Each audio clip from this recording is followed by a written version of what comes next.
лично, мојата фамилија лично со стока нема. И ти земаш субвенција за стока што немаш. Ајде мачете, срам бе било.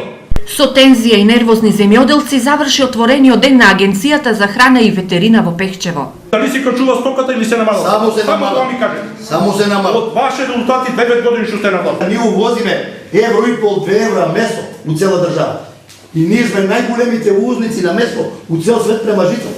Освен ова, земјоделците од Пехчево праша и за доцнењето на вакцините за стоката, но и за честите инспекции, за квалитетот на ушните маркички кои постојано паѓале, а сточарите постојано ги плаќаат.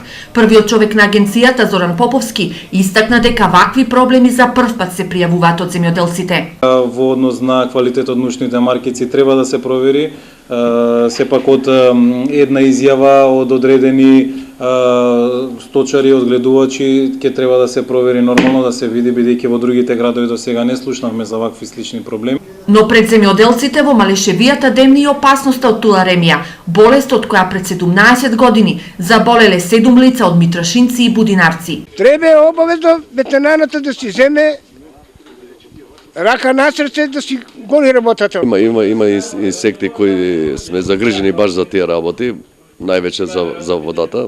Селскиот водовод не се ставува уопште хлор и се плашиме да не дојде до нека зараза. Соодветното министерство ќе ги преземе сите мерки кои треба нормално да се преземат за спречување на оваа болест. Ние секоја година, независно што сега се има појавено, секоја година правиме набавка за дератизација и тоа го правиме на целата општина. Инаку Поповски најави отворање на 3 големи пазари за производи од Македонија, Русија, САД и Кина. За таа цел земјоделците мора да ги почитуваат стандардите за производство.